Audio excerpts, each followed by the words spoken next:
Chers frères et sœurs, bonjour et merci pour votre fidélité aux nouvelles de la semaine sur Peace TV. À l'une cette semaine, notre mère s'est rendue dans le sud de la Corée du Sud, à Busan, sur la terre sainte de Pyeongnekgol.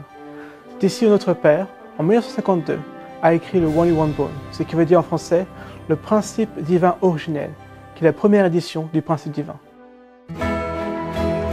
Notre mère, accompagnée de Sun Jae-nim et de In Sun-nim, se sont rendus sur la terre sainte de Pyeongnekgol à Séoul. C'est en ces lieux où notre Père a écrit le Wonbon et qu'il a commencé son ministère. La communauté de Busan se serait regroupée en masse afin d'exprimer leur soutien envers notre mère, qui a reçu un rapport de la région de Busan sur la construction d'une nouvelle église.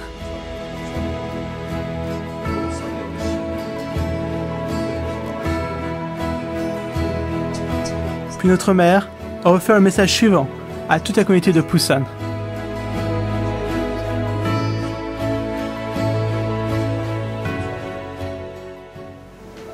끝날에는 진실이 드러나야 된다고 말하고 있어.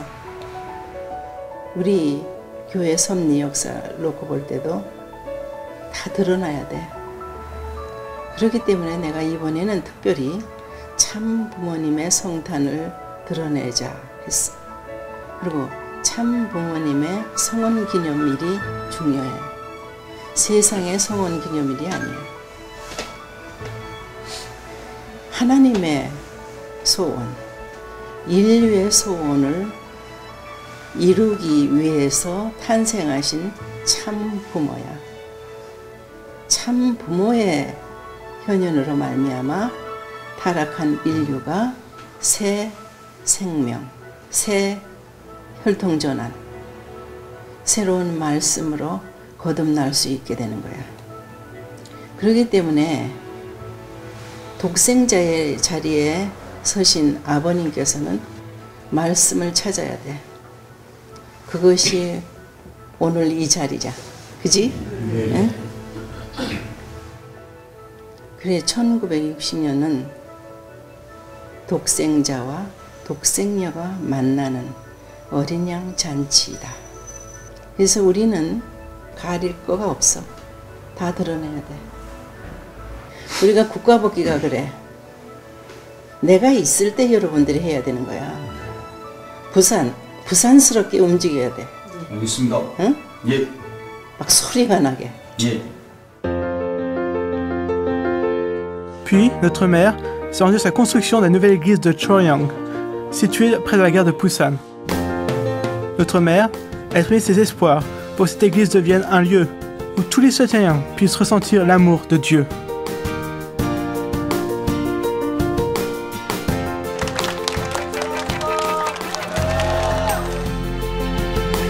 Lors de son trajet de retour, notre mère a fait un détour à Champyong afin de voir les fleurs épanouies.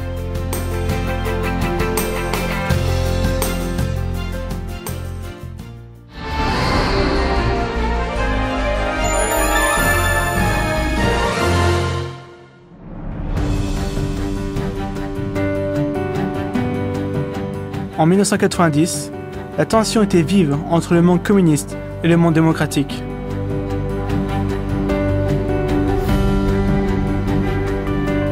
Dans ces temps troublés, le révérend Son Myung-moon et Madame Ha Jae-moon ont réussi là où bon nombre ont échoué.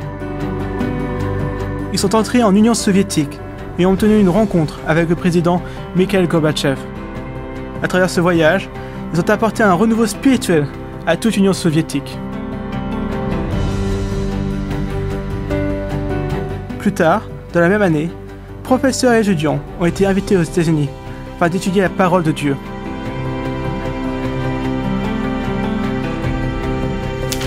Jusqu'en 1991, 3500 étudiants ont étudié la pensée de l'unification et de retour chez eux, ont pris les devants pour mettre fin à la guerre froide.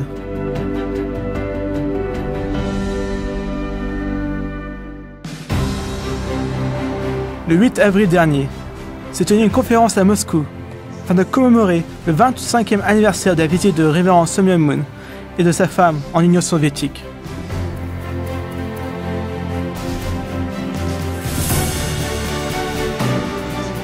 De nombreux éminents citoyens venant de Russie, de Biélorussie et d'Azerbaïdjan ont assisté à cette célébration.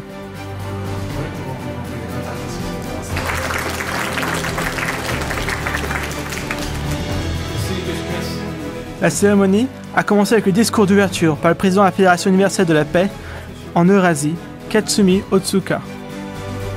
Dr. and Mrs. Moon's visit to this city made many political leaders in the world, religious leaders and scholars, including the media, great surprise. It was a very historic moment that the leader of former Soviet Union welcomed a well-known religious leader, Reverend Sam Myung-moon.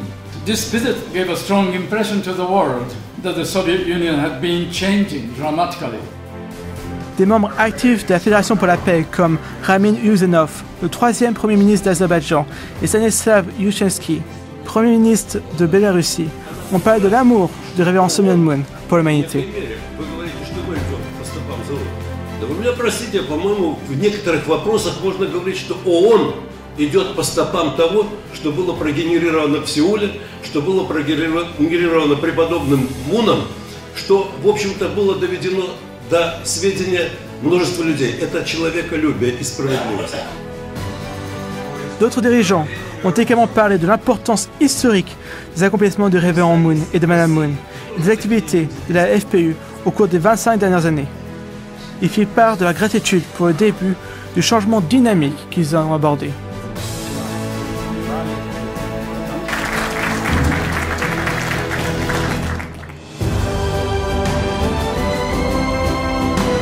Le révérend Sam Myung-moon et Madame Ha Moon ont consacré leur vie à l'établissement d'un monde de paix.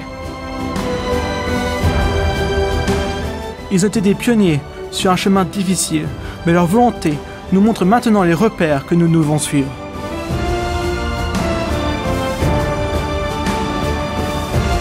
L'espoir des citoyens, épris de la paix. Cet espoir se répand dans le monde entier, apportant la paix et le bonheur à l'humanité.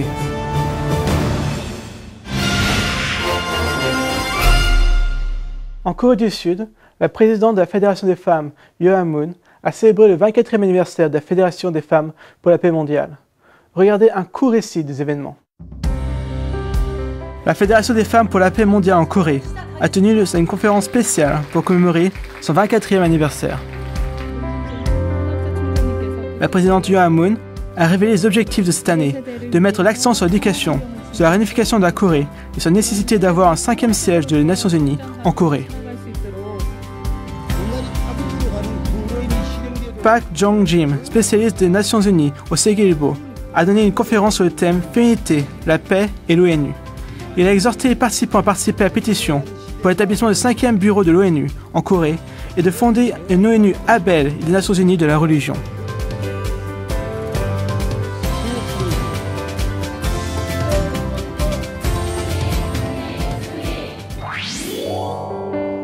Le 11 avril, un service commémoratif a eu lieu pour Moon Young-soo, qui est le frère aîné de notre père. Moon Young-soo a vécu une vie de foi intense, sachant que son frère cadet avait une grande mission. Il a toujours soutenu, faisant preuve d'amour et d'une confiance absolue. Le 23 août 1995, Moon Young-soo a reçu la bénédiction dans le monde spirituel et s'est vu discerner le titre de Daehyung, qui veut dire grand frère aîné. À travers ces deux fois, Moon Young-soo a restauré la position de frère aîné et de coopération mère-enfant. Mission de Mississippi Trivia maintenant, où nous nous rendrons cette semaine aux États-Unis, en République dominicaine et au Bénin, où nos membres font leur possible afin de réaliser la vision 2020. En République dominicaine, le 6e Oh Happy Day s'est tenu, durant lequel de nombreux programmes, comme des discours, des méditations et des spectacles culturels se sont déroulés. Sur les 160 participants, 21 personnes ont décidé de rejoindre le mouvement d'unification. Ils firent part de leur profonde émotion en découvrant la vie et la détermination des vrais parents. Les membres de la République dominicaine ont un objectif de recruter 300 nouveaux membres avant la prochaine célébration de la journée de la Fondation en 2017. Au Bénin, s'est tenue l'Assemblée générale des leaders de la région d'Afrique de l'Ouest, en présence de dirigeants de 20 pays. L'Assemblée générale insistit sur la préparation et la compréhension du siège pour s'adresser à la vision 2020 mais aussi de partager des rapports régionaux et des stratégies pour l'éducation de la deuxième génération. Ambassadeur de paix et la Fédération des femmes. Ce fut une semaine pleine d'activités pour nos jeunes au Brésil, au Costa Rica, en France et en Ouganda. Je vous ai tout de suite à regarder un court récit de ces événements. Au Brésil s'est tenu un festival des jeunes, unis pour servir. 150 participants prirent part au festival. Lors de celui-ci, des débats sur les valeurs familiales, un concert, des représentations théâtrales, des danses et des chants se sont tenus, afin d'encourager les jeunes à continuer d'aller de l'avant et à prendre la ligne de front sur la Providence. Le CARP au Costa Rica, ainsi que des étudiants de l'Université nationale de la jeunesse, des étudiants de UPA et des missionnaires des jeunes, ont participé à la 3e édition d'un projet de bénévolat intitulé Heroes. Ce projet vient en aide à des jeunes orphelins afin qu'ils puissent recevoir une éducation et qu'ils puissent devenir les leaders de demain. En France, les jeunes éducationnistes font une condition de 120 jours. Le 10 avril a été organisé un séminaire d'1 jour sur le thème « Première journée avec ». Durant ce séminaire, Gérard Bourget et Keiko Bourget ont offert un témoignage sur leur vie et de nombreuses guidances à notre jeune génération. Puis Suzanne Yuen fit une présentation sur la ville et la communauté des Ulysses. En Ouganda, l'université de Kampala a célébré l'ouverture du CARP. L'Union nationale a prononcé un discours intitulé « Être leader d'un monde de paix ». Puis le président du CARP de Kampala a fait la lecture de la charte du CARP.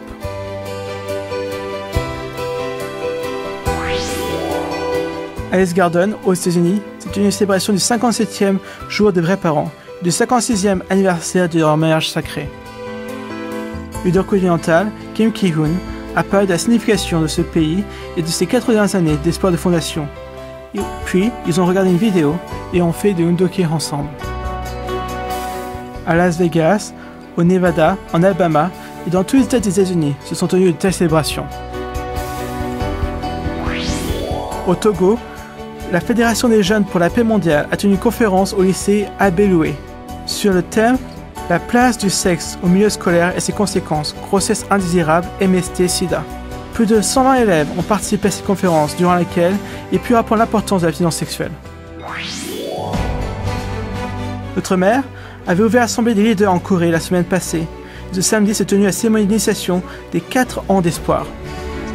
Le leader national, Ri Yong-sok, a déclaré que nous devons aller de l'avant vers un chemin victorieux et vers la restauration de la République de Corée, qui est la patrie providentielle des vrais parents. La stratégie du siège de Corée se compose de 5 points: la prolifération des métiers tribaux, la formation constante des ressources humaines, une communauté de familles heureuse, une culture religieuse et la pratique quotidienne de la paix dans la péninsule de Corée. Au Japon, une nouvelle église familiale du temple de Kakogawa a été inaugurée. Le révérend Toku et les membres espèrent que cette nouvelle église deviendra un lieu de la culture du Shōenguk qui se répandra à travers tout le Japon et dans le monde.